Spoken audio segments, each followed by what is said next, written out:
Baxın, həm leksik mənası, həm qrammatik mənası olanlar əsas nitq hissələrdir. Köməkçi nitq hissələrində yalnız qrammatik mənası olur. Yəni, leksik mənası olmur. Yəni, leksik məna nə idi uşaqlar? Sözün ilkin ifadə etdiyi məna, sözün dominant mənası, ilkin ifadə etdiyi məna. Əsaslarda bu var. Amma köməkçilərdə leksik məna olmur. Yəni, onlar hər hansı bir, belə deyim, məna daşıyır cümlədə. Hər hansı bir məqsədlə biz onları istifadə edirik. Məsələn, qoşmanı istifadə edirik cümlədə mənaçaları yaratmaq üçün. Bağlayıcını istifadə edirik sözləri və yaxud da cümlələri bir-birinə bağlamaq üçün. Ədatı istifadə edirik cümlədə sözlərin təsir gücünü artırmaq üçün. Müəyyən hiss həyəcanla bir söz ifadə etdiyimiz zaman nidalardan istifadə edirik. Və yaxud hər hansı bir fikrə münasibət bildirmək istəyiriksə, modal sözlər istifadə edirik. Baxın, bu 5 dənə nitq hissəsində hər hansı bir, belə deyək, bir məqsədlə biz bunları istifadə edirik. Hər birinin, hər bir köməkçi nitq hissəsinin özünü ifadə etdiyi bir məna olur. Və biz bu mənayı qrammatik məna deyirik, yəni leksik məna demirik. Yaxşı, köməkçilərlə əsasları ayıran əsas məqam budur. Daha sonra əsas nitq hissələri cümlədə sintaktik təhlil zamanı sərbəst şəkildə cümlə üzvü ola bilir. Amma köməkçi nitq hissələri sintaktik təhlil zamanı ümumiyyətlə təhlil olunmur. Təhlil olunmur. Yaxşı? Yəni cümlə üzvü olmur, cümlə üzvü götürülmür. Yalnız qoşmalar qoşulduğu sözlə bərabər cümlə üzvü ola bilir. Amma köməkçiləri əsaslardan ayıran ən önəmli məqamlardan biri də müstəqil şəkildə heç bir cümlə üzvü ola bilmirlər. Ümumiyyətlə, sintaktik təhlildə də biz onları təhlil etmirik. Cümlədə olduğu kimi saxlayırıq. Aydın oldu uşaqlar bura qədər. Yadınızda qalar bu məqamlar. Köməkçilərlə əsasları nə ilə ayırırıq? Aha. Daha sonra əsas nitq hissələrinə biz, baxın, söz yaradıcılığında öyrəndik. Biz kök, şəkilçi, leksik, qrammatik şəkilçilər, bax, bu məqamları öyrəndik. Əsas nitq hissələrinə də biz hər hansı leksik şəkilçilər artırmaqla və yaxud hər hansı qrammatik şəkilçilər artırmaqla sözü dəyişə bilirik, yeni mənalı söz yarada bilirik və yaxud da sözün formasını dəyişə bilirik. Yəni, şəkilçi artırırıq biz əsas nitq hissələrinə. Amma köməkçi nitq hissələrinə şəkilçi artırırıq, heç bir yeni söz yarada bilmirik. Yəni, söz yaradıcılığında da köməkçi nitq hissələri iştirak etmir. Aydın oldu mu məqamlar? Bəli. Aha, ay sağ ol. Bugün öyrənirik biz morfologiyada əsas nitq hissələrindən ən birinci gələn ismi. İsmi öyrənirik. Nədir isim uşaqlar? İsim əşyanın adını bildirən əsas nitq hissəsidir. Qutardı, getdi.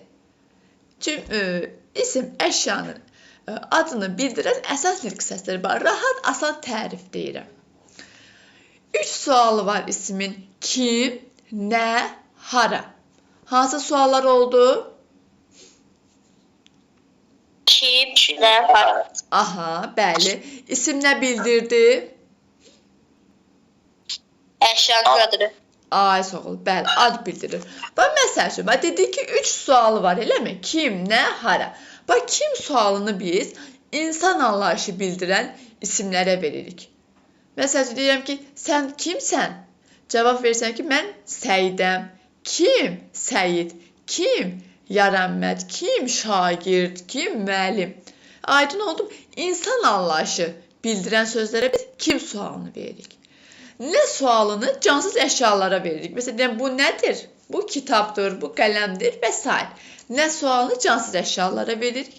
Hara sualını isə yer, məkan mənalı isimlərə veririk. Sən hara gedirsən? Cavab versən ki, mən məsələn məktəbə gedirəm. Və yaxud da deyirəm ki, mən şəhərə gedirəm, mən kəndə gedirəm. Bunlar məkan mənalı isimlərdir və həmin isimlərə biz hara sualını veririk. Daha sonra ismin uşaqlar özünə məxsus 6 xüsusiyyəti var. 6 dənə özünə məxsus 6 xüsusiyyəti var. Hansılar da olar? İsimlər konkret və mücərrəd olurlar. İsimlər, baxın, yadınızda saxlayırsınız və əzbər soruşacağım bunları sizdən. İsimlər konkret mücərrəd olur. İsimlər ümumi və xüsusi olur. İsimlər təkdə və cəmdə olur. İsimlər hal şəkilçisi qəbul edərək hallana bilir. Yəni ismin halları var. İsimlər mənsubiyyətə görə dəyişir. İsimlər şəxs xəbərli kateqoriyasında şəkilçi qəbul edərək şəxsə görə dəyişir. Başdan bir də sayın. Bəli. Siz onun o qaydadan kitabı və yaxud şəkil olsa mənə çəkib atardınızsa. Olar. Bəli, çəkib ataram. Kitabdan oxuyarsan. Hədəfdən ataram. Səndə rahat dili var. Hədəfi çox rahat izah olunur. Onları göndərərəm sizə. Ehtiyac olarsa sizə qısa PDF-lər də ata bilərəm. Dərslərin qısa izahlarında. Yaxşı. Başdan bir də sayaq. İsmin 6 xüsusiyyəti. Bərabər sayırıq. Birincini Səid Səndinə.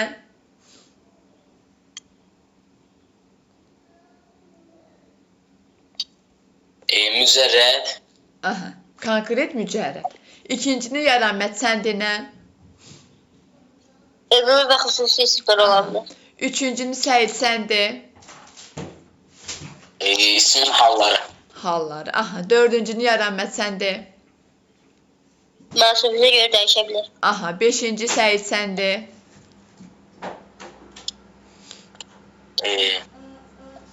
Aha, tək və cəmi demədik. Təkdə və cəmdə olur, eləmi?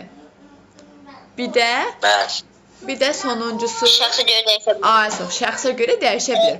Bu 6 xüsusiyyəti öyrəndikmi? Bunları məncə öyrəndik. Yadımızda saxlayırıq bunları. İndi başlayaq birinci xüsusiyyətindən. İsimlərdə ümumi və xüsusilik. Nədir ümumi isimlər? Nədir xüsusi isimlər? Baxın, ümumi isimlər ümumi anlayışları, məfhumları bildirir. Biz ümumi deyə, bunları biz xüsusi deyə bilmirik. Məsələn, nə? Qələm, kitab. Yəni, eyni cinsli məfhumları adlandırmaq üçün biz ümumi isimlərdən istifadə edirik. Məsələn, qələmdir, kitabdır, dəftərdir, məktəbdir və s. Bunlar hamısı ümumi isimlərdir. Ümumi isimlər.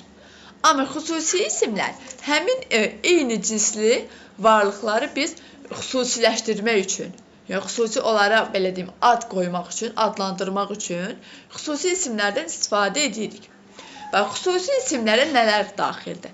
Bir, insan adları, həmçinin də soyadlar xüsusi isimlərdir.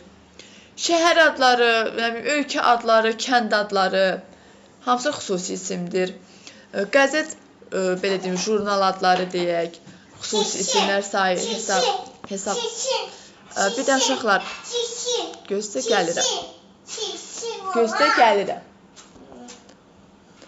Aha, 5 dəqiqə zəhmət olmasa gözləyim, mən gəlirəm. Davam edəcəm. Gəl, qaç, tez ol. Qaç, tez ol. Sənə bayaq dedim, sənə dişin gəlir. Dedim sənə dişin.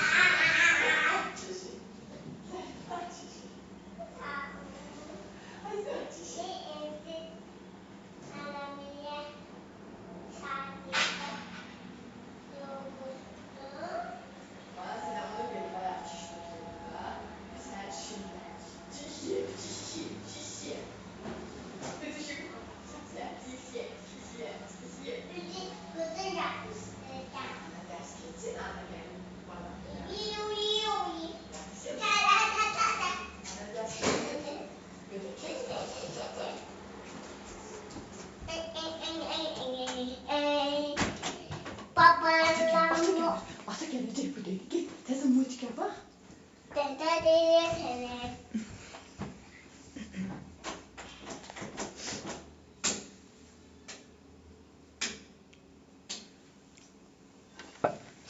Ne keçib?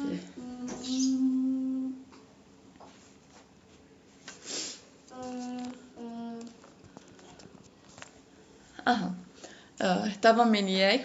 Xüsusi isimlər dedik ki, xüsusi anlayışlar, həmin ümumi, belə deyim, eyni cinsli adları xüsusiləşdirmək üçün onlara biz xüsusi adlar veririk. İnsan soyadları, insan adları, soyadlar, şəhər, kənd adları, yer, məkan adları, ölkə, şəhər adları, orden, əsər adları, bunlar hamısı xüsusi isimlərdir. Xüsusi isimlərin ilk hərfi böyük hərflə yazılır.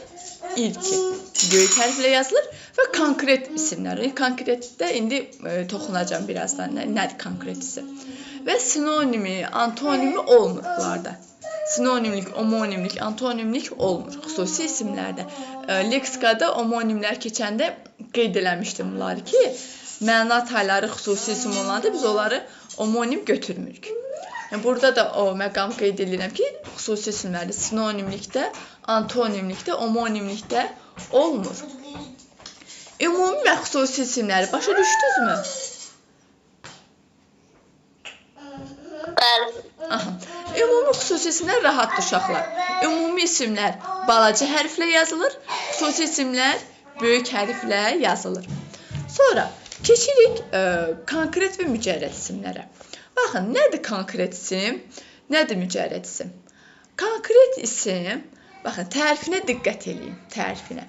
Bax, gözlə gördüyümüz, gözlə görünən, əllə toxunula bilən, hiss edilən bütün varlıqlar konkret isimlərdir. Əllə toxuna bilirik, gözlə görə bilirik, hiss edə bilirik. Bunlar hamısı konkret isimlərdir. Əllə toxuna bilmədiyimiz, gözlə görə bilmədiyimiz, varlığını təsəvvür edə bilmədiyimiz, belə deyək, toxuna bilmədiyimiz bütün varlıqlar və hiss edə bilmədiyimiz bütün isimlər mücərrəd isim sayılır. Mücərrəd isim sayılır. Və məsələn, konkret isim rahat nümunələrdir. Nədir? Qələm. Gözlə görürük, elə əllə toxuna bilirik. Nədir bu? Konkret isimdir. Gözlə görülən bir şeydir. Kitab və yaxud da konkret isimdir. Bu rahat nümunələr. Nə bilim, qapı, məktəb, insan, oğlan, qız, hamısı konkret isimdir. Gözlə görə bildiyimiz bütün belə deyim, əşyalar konkret isim hesab olunur. Mücərrəd isimlər isə gözlə görə bilmədiyimiz, əllə toxuna bilmədiyimiz. Bax, məsəl üçün, arzu, istək, yuxu, bunlar hamısı mücərrəd isimlərdir. Bax, yuxunu yatdığımız zaman görürük, əllə toxuna bilmərik, gözlə görə bilmərik, mücərrəd isimdir. Arzu xəyallarımızda olur. Bax, xəyal sözünün özü, fikir, təxəyyül, ağıl, ideya, bax, bu tipli sözlər hamısı mücərrəd isimlərdir. Gözlə görə bilmədiyimiz, əllə toxuna bilmədiyimiz varlıqlar. Bax, bunlar rahat nümunələrdir. İndi testdə nələrlə çaşdırırlar uşaqlar? Gəlin onları qeyd edeyim lövhədə. Yazım onları. Testlərdə diqqətli olun işlədiyiniz zaman. Mücərrəd ismə bənzəyir, amma mücərrəd yox, konkret isim sayılan sözlər hansılardır? Bax, bunları istəyirsinizsə uşaqlar qeyd edin dəftərinizə. Mücərrədə bənzəyir, amma mücərrəd yox, konkret isim götürülür. İndi açılsın lövhəmiz, qeyd edəcəm. Bax, məsəl üçün, uşaqlar. Külək sözü. Bax, fikirləşin.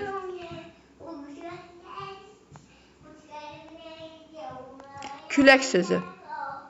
Sizcə mücərrəddir, konkret? Mücərrəd. Səncə Yələnməd?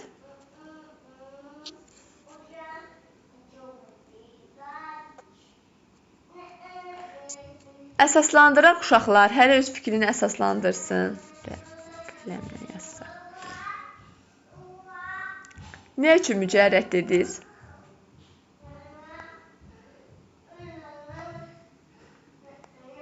Mənim külək gözlə görmək olmur. Aha.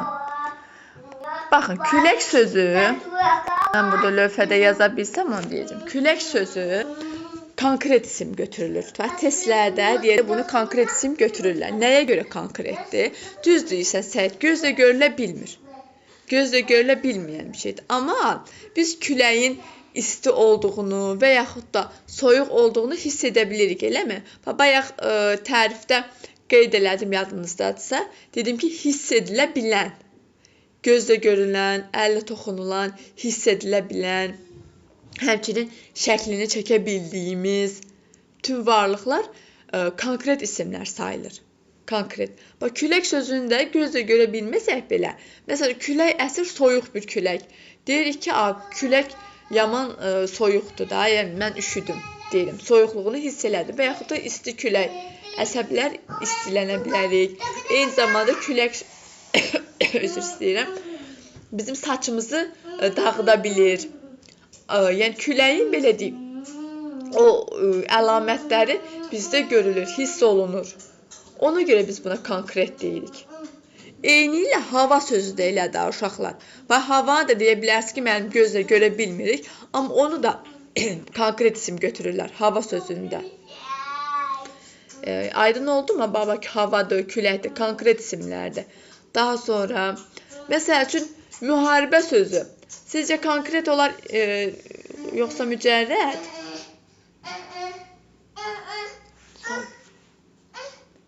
Turqu, sakit da, Turqu. Müharibə. Bəli, müharibə sözü. Konkret olur.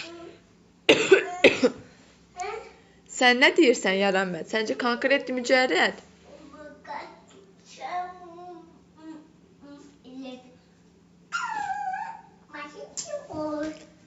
Əsaslandırırıq fikrimizi.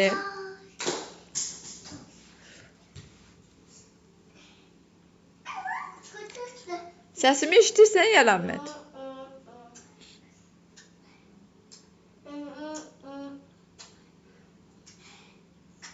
Yaxşı. Külək sözü dedik konkret. Müharibə sözü konkretdir, Səid. Düzgün qeyd elədin. Nə üçün konkretdir? Bax, onu izah eləyirəm.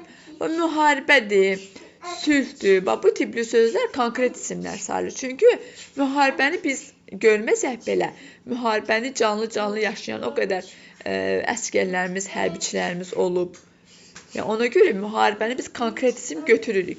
Həmçinin, məsəl üçün, adi balaca bir uşağa müharibə nədir deyə soruşsan və yaxud da müharibənin şəklini çək desən, o dəqiqə çıxaracaq vərəqini bir cızma qara edəcək müharibə, belə bir yaralı bir əsgər göstərəcək və ya orada bir düşmən, əli silahlı düşmən çəkəcək. Yəni, şəklini də çəkə bilirik. Təsəvvürümüzdə də yarada bilirik. Ona görə bunları konkret isim götürürlər. Yaxşımı?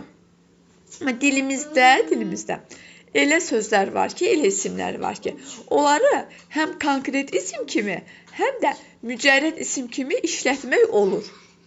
Baxın, həm konkret, həm mücərrəd isim kimi işlətmək olur. Bax, hansı sözlərdə olar?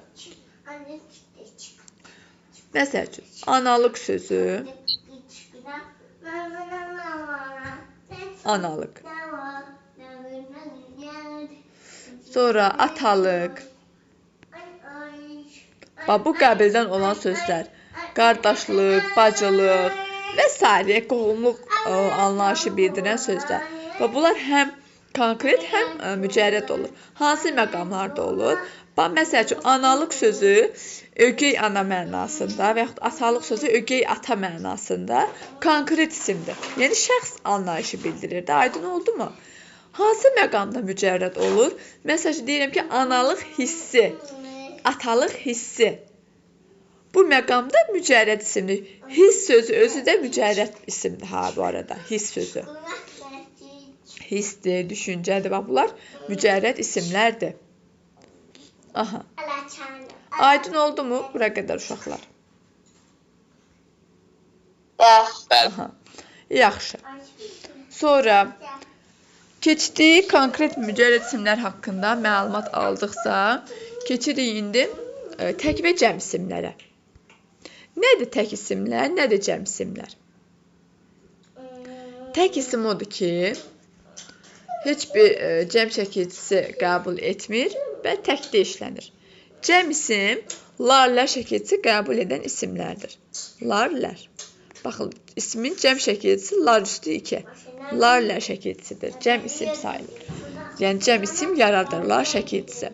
Məsəl üçün, deyirəm ki, qələm. Təkdədir cəmdə. Turqu, sakit da, sakit. Bəli, sakit. İndi mən bunu cəmləndirmək istəsəm, nə edəcəm? Qələmlər. Bəli, lalər artıracam. Artıq qələmlər sözü oldu cəmdə.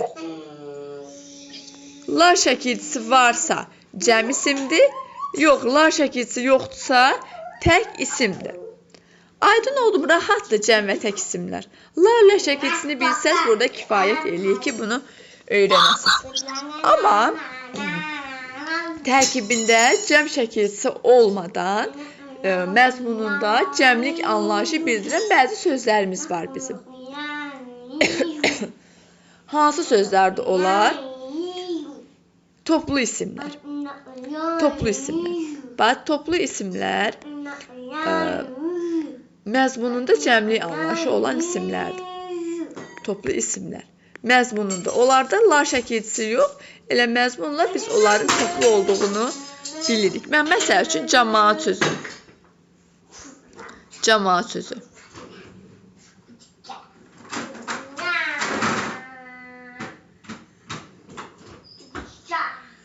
Necə isimdir? Toplu isim.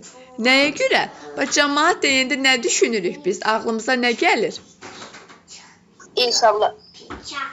Aha, bəli, insanlar. Yəni bir insan yox, cəmaət, toplum insanlardan söhbət gedir. Oğlum, sakit, keç belə. Bəli, toplum insanlardan söhbət gedir. Ona görə toplu isim sayılır. Bax, məsəl üçün, əhali sözü. Əhali yazaq. Toplu isimdir. Nəyə görə? Bax, cəmaət, əhali sinonim sözlərdir. Toplu isim sayılır. Çünki əhali bir yox, bir çox insanın olduğu yerdir. Belə deyim, insanlar əhali adlanır. Yəni bir yox, bir neçə insan, çoxlu, toplum şəkildə olan insanlar əhali deyirik biz onlara. Yəni Azərbaycan əhalisi, cəmaatı, məsələn, xalq sözü özü toplu isimdir. Daha sonra məsəl üçün sürü sözü toplu isimdir. Sonra səsim qırıq-qırıq gələ bilər. Bəzən uşaqlar üzr sayın, o boğazımdan əlaqəli bir şeydir. Aha. Sürü sözü. Necə olur? Sürü nə deməkdir? Nədir sürü? Aysoğu, bəli. Sürü sözü qoyuna aiddir də. Qoyun sürüsü deyirik biz. Məsəl üçün, ilxi sözü. İlxi nəyə aiddir? At ilxisi deyirik. Bəli də, naxır var məsəl üçün. İnəklərə aiddir. Bax, bunlar necə isimlərdir? Toplu isimlərdir, hər biri. Çünki məzmununda cəmlik anlayışı var. Aydın oldu mu bunlarda? Bir də uşaqlar. Testlərdə uşaqların qarışdırdığı bəzi sözlər var. İndi onları yazacağım sizə. Siz də qeyd eləyin. Bax, meşə sözüdür, meşə sözü. Meşə. Üzüm. Mənim bunlar nə sözlərdir? Bunlar, baxın, toplu ismə bənzəyir, amma toplu yox, tək isim sayılan sözlərdir. Bax, üzüm sözü. Bax, üzüm fikirləşə bilərsiniz ki, bir üzüm olmur da, bizə salxımda bir neçə üzüm olur. Eləmi? Və yaxud da meşə sözündə. Meşə bir deyir, meşədə nə qədər ağac var, eləmi? Və yaxud da salxım sözündə, bir salxımda nə qədər üzüm olur? 5 dənə, 10 dənə və s. Fikirləşə bilərsiniz ki, burada da axı bir cəmlik özünü göstərir, bir topluluq var. Amma bunlar toplu isim deyil. Bax, bunlar toplu isim deyil. Toplu ismə bənzəyir, amma toplu olmayan sözlərdir bunlar. Bax, bunları qeyd eləyin dəftərinizə harasa bir yerə ki, toplu isim sayılmır bunlar. Qeyd elədiniz. Bunlar toplu isim deyil.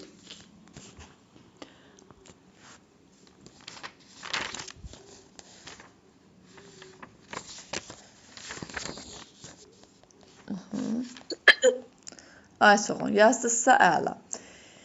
Daha sonra burada uşaqlar bir məqamda var, tək və cəm isimlərdə. Onu da sizə qeyd edeyim, sonra keçək digərinə.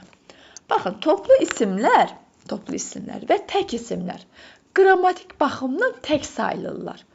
Bax, məsəl üçün deyək ki, məsəl üçün kitab. Ha da bir də deyək ki, Məsəl üçün xalq. Baxın, kitab və xalq sözləri. Lar şəkilçisi varmı bu sözlərdə? Lar. Yoxdur. Lar şəkilçisi yoxdursa, bu sözlər qrammatik cəhətdən təkdir. Fikrim çatdı mı sizə? Necə ki, kitab sözü... Bəli, buyur. Orada xalq deyəndə insanların çoxu nəzərdə tutulur da. Bəli, bəli. Onlar toplu isimlər olur. Ay sağ ol. Bax, indi onu deyirəm. Bax, əvvəl ona görə toplu ismi izah elədim ki, toplunu təki cəmi. Bax, ayrı-ayrı dedim. Topluda, bəli, bir yox, çoxlu toplumdan söhbət gedir də. Xalqda bir insandan yox, çoxlu insandan söhbət gedir. Amma qrammatik cəhətdən cəmlik başqa şeydir. Bax, cəmlik odur ki, həmin sözdə lar şəkilçisi olsun. Lar şəkilçisi olsun. Əgər bunları görmədinizsə, onu tək götürəcəksiniz. Fərqi yoxdur. Toplu isim olsun və yaxud da tək isim olsun. Yəni, biz bunları tək isim götürəcəyik, yaxşımı? Bax, məsələn, testlərdə var. Deyir ki, məsələn, hansı söz cəmdədir? İnşallah toplum işləyəndə görəcəksiniz. Variantlarda yazıbdır. Əhali, xalq, sürü, naxır, məsəl üçün.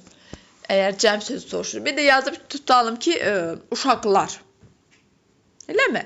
Burada cəm siması da, baxın, əhali də topludur, xalq da topludur, naxır da topludur, eləmi?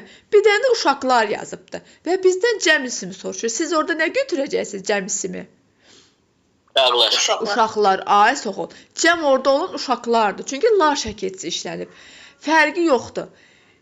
Toplu isim oldu və yaxud da tək isim oldu. Siz orada ları görmədinizsə, lar şəkilçisini görmədinizsə, ona tək isim deyəcəksiniz. Yaxşımı? Cəm isim deyil.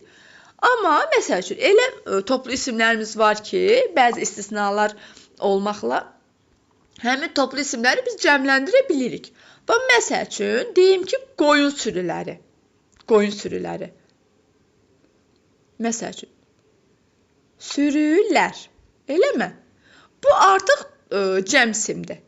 Nəyə görə cəmdir? Bax, sürü sözü topludur. Sürü sözünün toplu olub olmadığı bunun cəmliyinə təsir göstərmir. Çünki burada lər şəkilçisi var onsuz da. Sürü olmayıb, kitab da olsa, qələm də olsa, qapı da olsa fərq eləmir. Lər varmı? Var. Deməli, cəm isimdir. Yəni, toplu isimlər də cəmlənə bilər, cəm şəkilçisi qəbul edə bilər. Tək isimlər də cəm şəkilçisi qəbul edib cəmlənə bilər. Aydın oldu mu? 3 dənə sözümüz var ki, toplu isimlərdən. 3 dənə sözümüz. Onlar istisna sözlərdir ki, cəmləndirə bilmirik. Hansı sözlərdə olar? Əhali sözüdür. Bunları qeyd edirik. Cəmaət. Cəmaət. Cəmlənə bilməyənlər. Bir də ictimaiyyət sözü.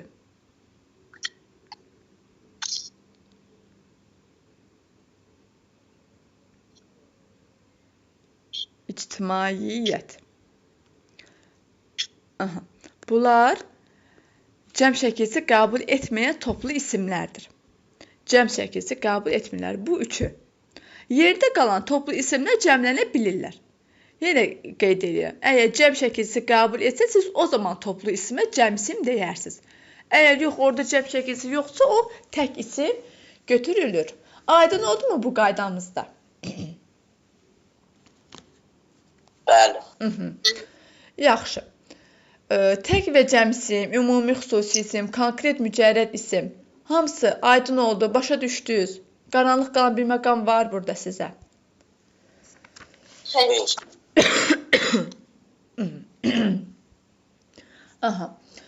Bunlar sizə aydın oldusa, indi keçək ismin quruluşca növlərinə.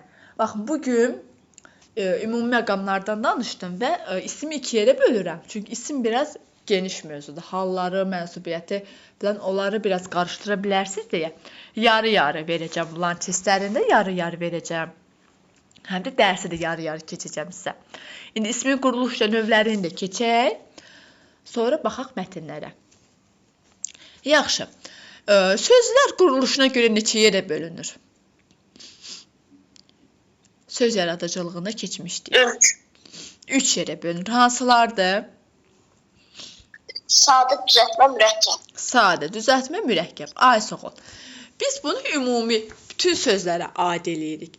Həmçinin bütün əsas nitq hissələri quruluşuna görə 3 yerə bölünür. Həmçinin isimdə quruluşuna görə 3 cür olur. Sadə, düzəltmə, mürəkkəb. Birinci baxaq. Sadə isimlərdə. Sadə. Sadə isimlər hansılardır? Bir kökdən ibarət olan isimlər və yaxud da bir kök və qrammatik şəkilçidən ibarət olan isimlərdir. Baxın, bir kök və ya kök və qrammatik şəkilçidən ibarət olan isimlər sadə isim sayılır. Məsəl üçün, deyək ki, qapı sözü. Qapı. Görürsünüz, bir kökdən ibarətdir. Qapı. Nə? Sadə isimdir. Məsəl üçün, deyirəm ki, qapılar. Lar. Nə şəkilçisidir lar? Cəm şəkilçisi, qrammatik şəkilçidir. Baxın, ismin cəm şəkilçisi qrammatik şəkilçidir. Yenə qapılar cəmləndirdim. Yenə quruluşuna görə necə oldu? Sadə. Aysoq. Bəli, aysoq ol. Yenə quruluşuna görə sadə olur. Yəni, bir kökdən və yaxud da kök və qrammatik şəkilçidən ibarətdir. Həmçinin ismin hal şəkilçiləri,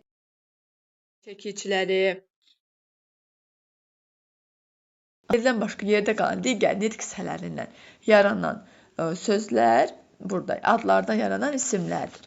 Və burada müxtəlif şəkilçilərdən istifadə olunur. Bu şəkilçiləri qəşəng öyrənirik. Birinci şəkilçimiz ç şəkilçisidir. Ç. Ç üstü 4. Qapalı saat olduğuna görə 4 cür yazılır bu şəkilçimiz. Ç şəkilçisi uşaqlar daha çox sənət peşə mənalı isimlər yaradır. Sənət anlayışı bildirən isimlər yaradır. Bəzən də isim, belə deyək, insan anlayışı bildirən isimlər də yarada bilər. Bax, gəlin, nümunə gətirək ç şəkilçisinə. Bax, məsəl üçün, deyək ki, dəmirçi. Dəmirçi. Təhlil edək. Kök və şəkilçisinə görə. Dəmir sözün kökü. Aha. Ç da leksik şəkilçi. Ç leksik şəkilçi. Çünki biz hal-hazırda hansı şəkilçilərdən danışırıq? İsim düzəldən şəkilçilərdən. Düzəldən deyirəmsə, hamısı leksik şəkilçilərdir. Leksik şəkilçilər. İsimdə ümumiyyətlə, isim düzəldən şəkilçilər leksikdir. Yerdə qalanların hamısı cəm, hal, mənsubiyyət, şəxs xəbərlik, hamısı qrammatikdir. Ç şəkilçisi, dəmir, dəmirçi, üzüm, üzümçü və s. Sənət peşə mənalı isimlər yaradır. Bir də məsəl üçün, bayaq qeyd elədim ki, insan anlayışı bildirən isim də yarada bilər. Məsəl üçün, deyək ki, tutalım ki, deyirəm ki, yalançı. Yalançı. Yalançı sənət peşə mənalı bir isim deyil. Yalançı kimdir? Yəni, yalanı çox danışan insana biz yalançı deyirik, deyilmi? Burada da yeni kök yalandır. Ç leksik şəkilçidir. Yəni, bu sənət peşə mənalı yox, insan anlayışı bildirən bir isim yaratdı. İstisna hallarda, yəni ç şəkilçisini biz bu qaydada da işlədə bilirik. Daha sonra lıq şəkilçisi. Lıq şəkilçisi.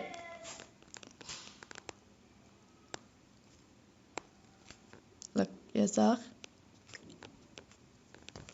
Yazsa. Lıq. Aha. Lıq üstü 4. Məsəl üçün, nə deyə bilərik? Meşəlik, aha, gözəllik, dostluq, eləmi?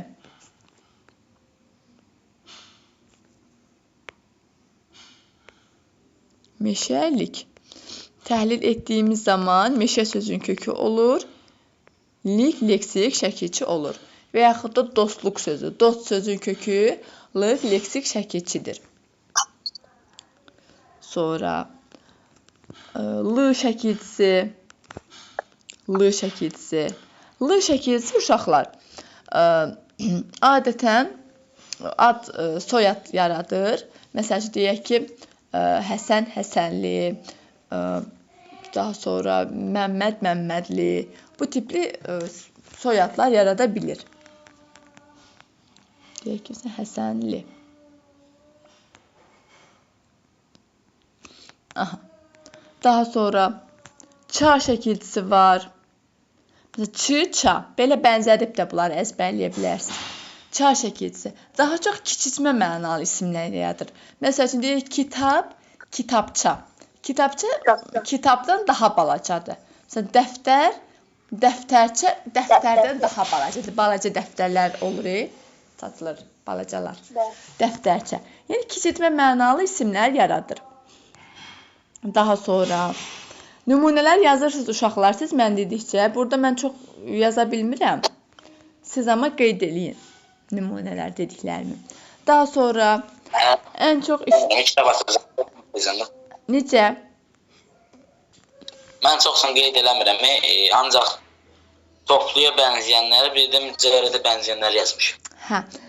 Əsas o deyirəm ki, bunlar testdə çox düşür. Onları yazın. O əsas qeyd elədiyim istisna halları falan, onları yazın.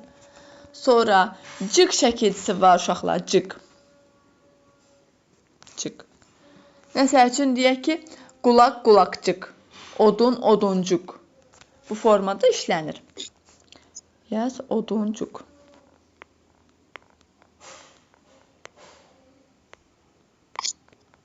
Odun sözün kökü, cıq leksik şəkilçi.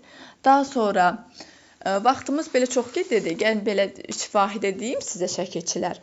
Məsəl üçün ov, ova, yev, yeva, soyad yaradan şəkilçilər var ha. Məmmədova, Əliyeva və s. Soyad şəkilçiləri. Məsələn, zadə şəkilçisi var, soyad yaradır. Bax, görürsünüz, isimdən isim yaratdı bunlar. Sonra xana şəkilçisi var. Məşhur xana şəkilçimiz. Gəl bunu yazım. Xana. Məsəl üçün, kitab, kitabxana. Deyirik, eləmi? Sonra dan şəkilçisi var. Dan. Məsəl üçün, gül, güldan. Güldan. Çox uşaq güldana sadə isim deyir, amma sadə deyil. Gül sözün köküdür, dan leksik şəkilçidir. Yaxşımı? Sonra laq şəkilçisi var uşaqlar. Laq şəkilçisi. Məsəl üçün, yaylaq, qışlaq. Bunlar da laq şəkilçisi. Leksik şəkilçidir. Yaylaq. Nə yazaq? Yay sözün kökü, laq leksik şəkilçi götürülür burada. Daha sonra şünas şəkilçisini deyə bilərik. Şünas. Nümunə gətirə bilirik. Ədəbiyyat şünas. Ay, çox ol, bəli, ay, çox ol. Ədəbiyyat şünas da demək olar. Doğrudur. Sonra, məsələn, iyyat şəkilçisi var. İyyat və iyyə şəkilçiləri fonetikada keçmişdik. Səs düşümü olurdu bunlarda. Məsələn, ədəb, ədəbiyyat. Eləmi? İyyat və iyyə şəkilçiləri. Bunlarda yazım. İyyat, iyyə. Ədəbiyyat. Sonra çox işlənənlərdən nə qaldı? Lıq yazdım, lı. Məsələn, gil şəkilçisi var uşaqlar. Gil şəkilçisi. Əmimgil, nənəmgil və s. Bir də bu gil şəkilçisini qeyd eləmişdik ki, söz yaradıcılığında bu gil şəkilçisi istisna hal olaraq, yəni qrammatik şəkilçidən sonra işlədir. Normalda leksik şəkilçi əvvəl gəlir, sonra qrammatik gəlir. İstisna hallarda əvvəl qrammatik, sonra leksik gələ bilər. Gil şəkilçisi də onlardan biridir. Sonra kar şəkilçisi var. Kar şəkilçisi. Kar. Məsəl üçün, nə deyə bilərik? Sənətkar. Bəli. Qonaqkar. Qonaqkar sözü yoxdur dilimizdə. Qonaqkar. Aha. Məsələn, sənətkar deyə bilərik. Sonra nə bir də bəstəkar deyə bilərik. Eləmi? Amma məsəl üçün zülmkar desək, bu artıq sifət olur. Zülmkar. Necə? Həmçinin də sifət yaradır. Bu yazdığım şəkilçilər uşaqlar, hamısı bu şəkilçilərin hamısı adlardan isim yaradan şəkilçilər idi. Bir də feillərdən isim yaradan şəkilçilər var. Gəlin onlara aid nümunələr yazaq biraz. Feillərdən isim yaradanlar. Bax, məsəl üçün, iş şəkilçisi. Ən çox işlənənlər. İş şəkilçisi. Məsəl üçün, qaç, qaçış, bax, baxış, göstər, göstəriş və s. Bax, məsəl üçün, yazaq baxış. Baxış sözü. Bax sözün kökü, iş, leksik şəkilçi. Sonra aq şəkilçisi var. Aq. Məsəl üçün, yataq sözü. Yatmaqdan yataq yarana bilir. Sonra daraq sözü var. Daramaqdan daraq yaranır. Məsəl üçün, orada gəlin daraq sözünü yazaq. Daraq.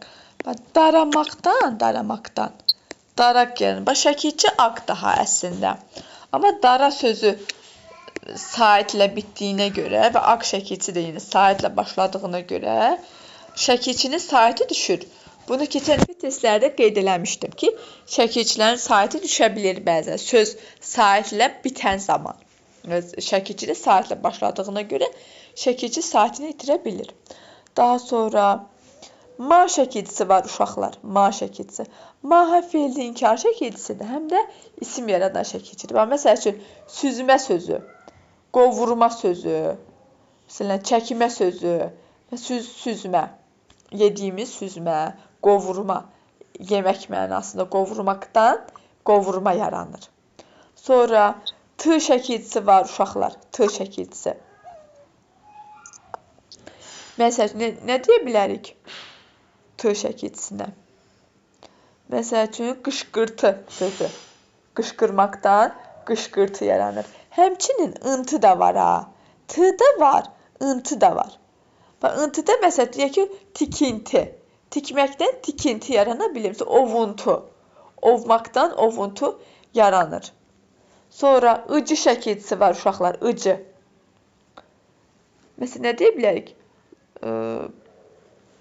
Seçici, alıcı, soyuducu tipli sözlər misal göstərmək olar. Sonra ı şəkilçisi var, ı şəkilçisinin özü. I həm burada hal şəkilçisidir isimdə. Təsirli hal şəkilçisi, həm də leksik şəkilçi kimi də işlənir ı şəkilçisi. Məsəl üçün, yazı sözü. Yazı. Yazmaqdan yazı yaranır. Feildən isim yaratdı. Sonra maq şəkilçisi var uşaqlar. Maq şəkilçisi. Yemək sözü məsəl üçün. Ye, feildir. Bir də deyirəm ki, yemək hazırladım. Nə hazırladım? Yemək. Ye sözün kökü olur. Mək burada leksik şəkilçi olur. Maq həm də feildir, məstər şəkilçisidir. O məqamda qrammatik şəkilçi olur. Sonra məsəl üçün anaq şəkilçisi var, anaq. Düz, bunlar sizə çox gələ bilər, deyərsiniz ki, nə qədər var. Düz, isimdə şəkilçi çoxdur. Amma əsas işlənənləri bilmək lazımdır. Məsələn, tozanaq deyə bilərik. Tozanaq. Tozanaq. Toz sözün kökü, anaq, leksik şəkilçi. Acaq şəkilçisi var. Bax, məsəl üçün, bu çox işlənən şəkilçidir. Bunu da yazaq, acaq. Nə deyə bilərik, məsəl üçün, nə misal gətirə bilərik?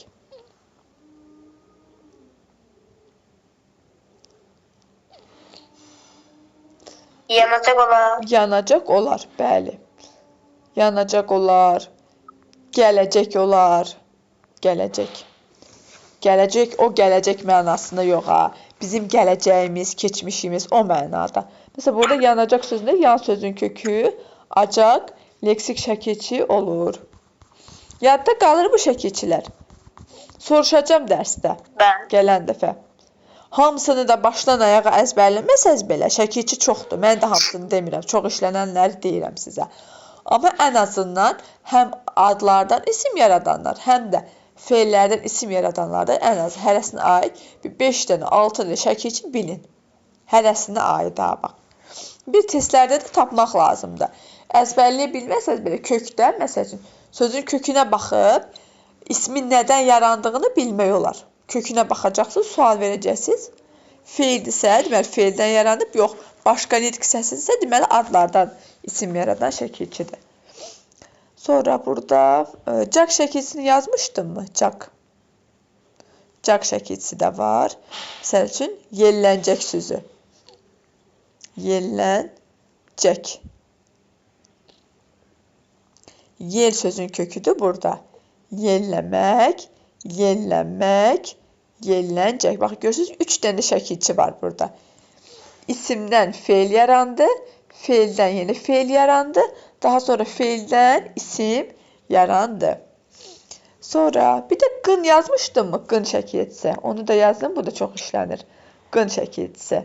Məsəl üçün, yanğın. Yanğın.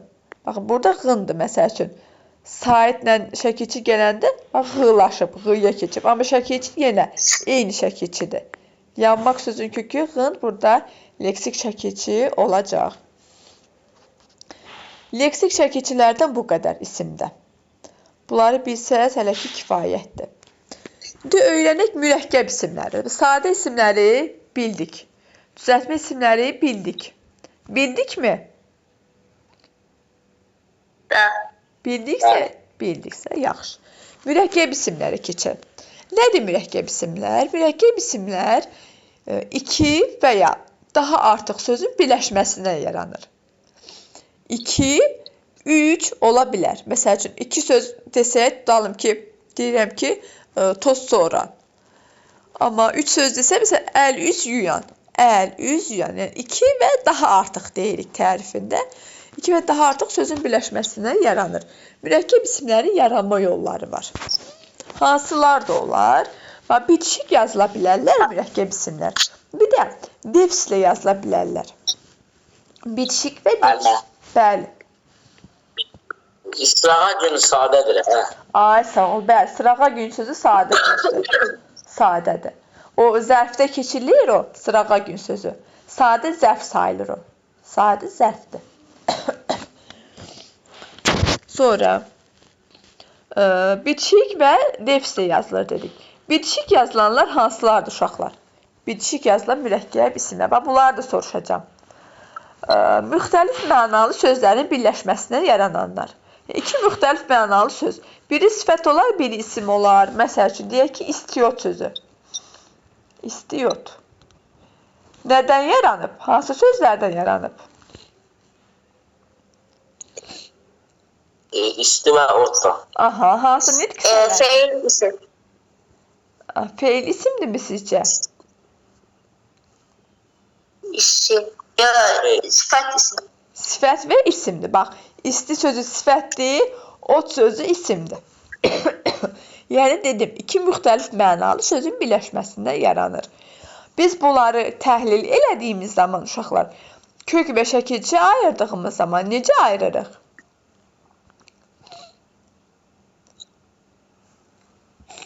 Kök və şəkilçi yanında işçi bir kök, ot bir kök. Yox. Bax, mürəkkəb sözləri kök və şəkilçi ayırdığımız zaman ikisini bir təhlil eləyirik, bütöv. Yaxşımı? Mürəkkəb sözlər fərqi yoxdur. İstər bitişik yazılsın, istər defislə yazılsın. Heç vaxt ayrı-ayrılıqda bu formada ayrı-ayrı təhlil edə bilmərik. Bu səhvdir. Bütöv təhlil olur. Çünki 2 söz birləşib axı bir söz əmələ gətirir. İstiyot sözündə otun istiliyindən söhbət getmir axı. Yəni, istiyota biz demirik ki, ot istidir. İstiyot ədviyyatdır. Bax, görürsünüz, 2 söz müxtəlif mənalı sözlərdir ikisi də. Amma birləşib başqa bir mənalı söz yaradıb. Ona görə təhlildə də bu bir sözdür. Bütöv təhlil olunur. İkinci, mənsubiyyət çəkilcisinin köməyi ilə yarananlar.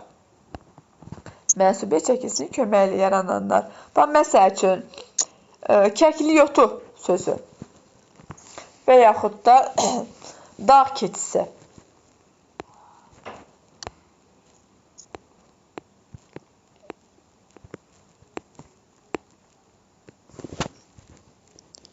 Dağ keçisi yaza bilsəm, qələm burada yaxşı yazmır. Aha, dağ keçisi. Hansı məqamdadır mənsubiyyət burada? Yəni bu dağ keçisi ikinci növ aiddir, hə? Hə, ikinci, indi deyəcəm sənə. Keçisi.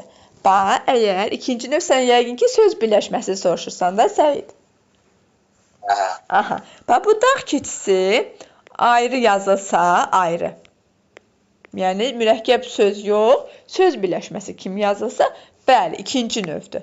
Çünki, baxın, birinci tərəfi qeyri-müəyyən yerik haldır. Bax, görürsünüz, ın şəkilsi yoxdur. İkinci tərəfi isə üçüncü şəxsin mənsubiyyətidir. Ona görə bu ikinci növ təyinli söz birləşməsi sayılır. Dağın keçisi olsaydı, tutalım ki, dağın keçisi deyilmirik. Yəni, məntiqi cəhətdən düz gəlmirsə də, qrammatik cəhətdən deyirəm. Dağın keçisi, yəni ın olsaydı birinci tərəfdə, o artıq üçüncü növ təyinli söz birləşməsi olacaqdır. Amma buradakı dağ keçisi sözü, bu mürəkkəb sözdür. Bitişik yazılıb. Bitişik yazılıb.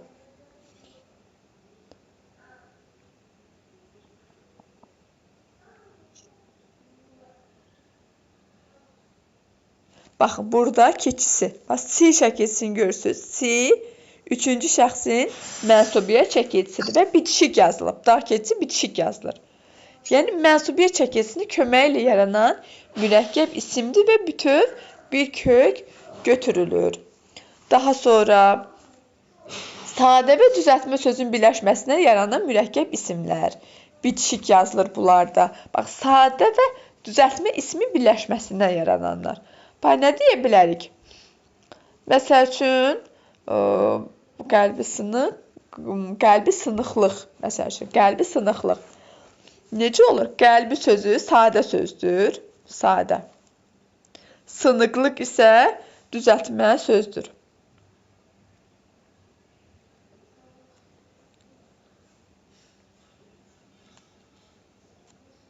Sınıqlıq. Dılıq var o sıxışmadı ora. Qəlbi sınıqlıq. Qəlbi sözü. Bir də sınıqlıq sözü. Bu sadə sözdür. Bu isə düzəltmə sözdür. Sonra aha bitişdiricilərini köməyi ilə yaranan mürəkkəb isimlər. Aha. Hansı bitişdiricilərdir? Onlar A və H bitişdiriciləri. Məsələn, deyək ki, qaça-qaç, vur-ha-vur. Vur-ha-vur. Nə var burada? Ha bitişdiricisi. Necə isimdir? Mürəkkəb isim. Qaça-qaç sözü də A bitişdiricisinin vasitəsilə yaranan mürəkkəb isimdir. Qaça-qaç sözü. Sonra basa-bas sözü məsəl üçün mürəkkəb isimdir. Bir də uşaqlar, birinci tərəfində, birinci və yaxud da ikinci tərəfində şah, bəy, xanım tipli sözlərin birləşməsi ilə yaranan mürəkkəb isimlər. Məsəl üçün, deyək ki, ana xanım sözü və yaxud da tutalım ki, deyə bilərik ki, Əli bəy sözü, Gül xatun sözü və bitişik yazılan mürəkkəb isimlərdir bunlarda. İndiyə qədər yazdıqlarım necə yazılır dedik? Bitişik yazılır dedik. Bir də defislə yazılan mürəkkəb isimlərimiz var. Hansılar da olar? Yaxın mənalı sözlərin birləşməsinə yarananlar. Yaxın mənalı sözlər birləşməsinə yarananlar. Məsəl üçün, söz, söhbət.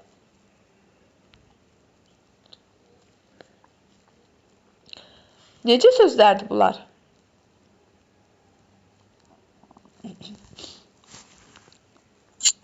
Mürəkkəb.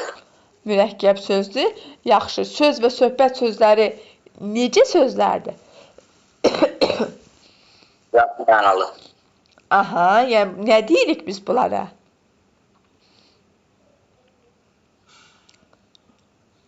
Sinonim. Aha, sinonim deyirik də, yaxın mənalı sözlər sinonimdir axı.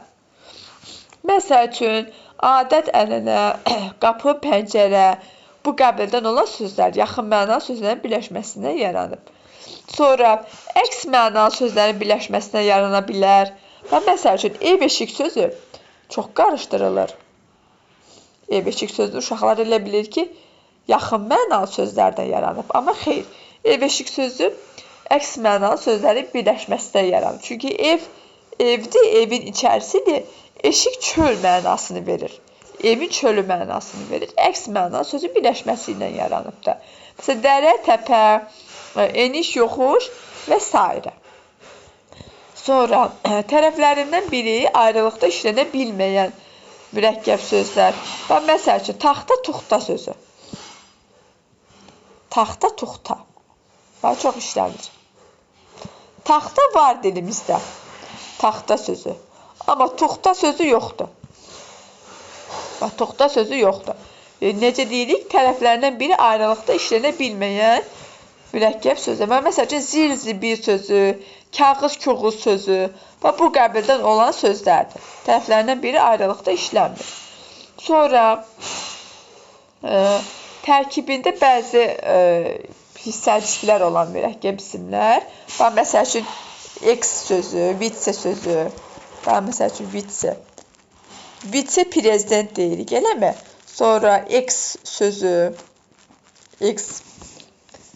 eks-prezident, vitse-prezident, vitse-admiral. Sonra kül sözü, külli. Külli ixtiyar deyirik, məsəl üçün. Bunlarla və yaxud da əks sözü də var. Əks-inqilab. Bu tipli sözlərlə yaranan mürəkkəb isimlər. Sonra bir də burada nə qaldı? İzafət tərkibləri. Məsəl üçün, deyək ki, hədd buluq sözü. Həddi buluq. Həddi buluq sözü. Buluq. İzafət tərkibləri. Tərzi hərəkət, tərcümeyi hal. Bu tipli ifadələr izafət tərkibi formasında yaranan mürəkkəb isimlərdir. Mürəkkəb isimlər haqqında da bu qədər uşaqlar. Nələri öyrəndik bugün biz isimdə? İsmin şəkilçiləri, bir də mürəkkəb sözləri. Aha, bəli.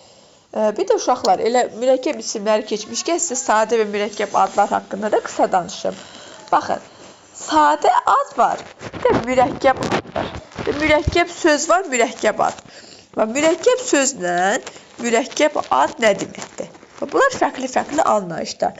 Mürəkkəb söz, indiyə qədər izah elədiyim mürəkkəb sözlər ki var. Məsəl üçün, orada bitişik yazılanlarda bayaq yazdım. İki fərqli mənalı sözün birləşməsinə yarananlar. Məsələn, istiot sözü. İndi yazaq Qarabağ sözü.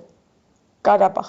Qarabağda iki fərqli mənalı sözün birləşməsinə yaranmış mürəkkəb isimdir. Bu mürəkkəb isimdir, uşaqlar. Nədir bu? Mürəkkəb isimdir. İki sözün birləşməsindən yaranıb. Bir sözdür də, burada bir sözdür. İki söz birləşib bir söz yaradıb, mürəkkəb isim yaradıb. İndi bir də deyirəm ki, Qarabağ xanlığı. Xanlığı. Qarabağ xanlığı. Nə formasındadır? Söz birləşməsi formasındadır. Siz indi məktəbdə bunları keçirsiniz, söz birləşmələrini, düzdürmü? Hal-hazırda sintaksisdə siz söz birləşmələrini keçirsiniz məktəbdə. Qarabağ xanlığı. İkinci növ təyini söz birləşməsidir. Söz birləşməsi formasındadır. Biz buna deyirik mürəkkəb ad. Qarabağ sözü olsa, bu mürəkkəb isimdir. Amma Qarabağ xanlığı söz birləşməsi formasında olanda artıq bu olur mürəkkəb ad. Söz birləşməsi formasında olanda mürəkkəb addır. Amma mürəkkəb söz formasında olanda bu mürəkkəb söz sadə ad götürülür. Aydın olur, bu incə məqamlardır. Qarabağ sözü mürəkkəb isimdir, sadə addır. Ad. Qarabağ xanlığı söz birləşməsi isə mürəkkəb addır. Aydın oldu bu məqamlar. Bəli. Aha, ayıra bildikmi sadə adla mürəkkəb adı? Bəli. Yaxşı. Yaxşı, bura qədər uşaqlar. Sualınız varmı? Xeyr. Sualınız yoxdur. Dimin toplusundan ismin və quruluş növlərini işləyəcəksiniz. İsmi tək və cəm isimlər. Sonra bir də burada baxaq, görək testlərdə. Mən quruluş Aha. sonra Nə keçdik? Tək və cəm isimlər,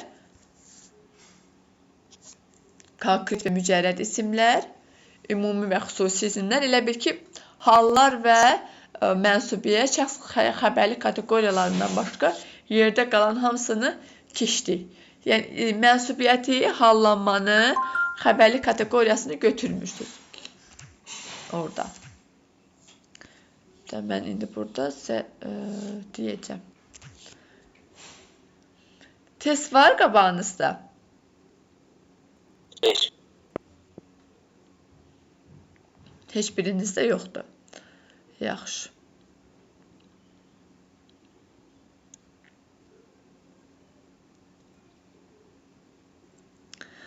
Mən burada qrupa yazacağam, kanala yazacağam. Yaxşımı bunları? Kanala yazacağam. Yaxşı. Bizim nəyimiz qalmışdı? Afrikanın anası mətnimiz qalmışdı. Baxmamışdıq məncə, eləmi? Bəli. Məncə o mətnə baxmamışıq, Afrikanın anası. İndi tam zamanıdır mətninə baxmışdıq. Amma Afrikanın anasına bildiyim 6. 26 yəqin ki. Bəli. Yaxşı, baxaq 26-ya.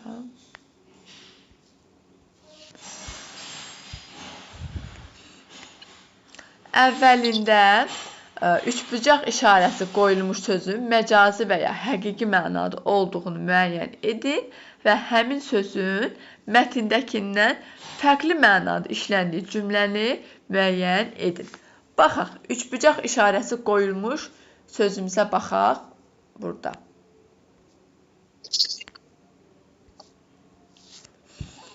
Aha. Hansı sözümüzdür? Çevrildi söz, eləmi? Afrikanın azadlıq uğrunda mübarizəsinin simvoluna çevrildi. Kim deyər? Hansı mənada işlənib?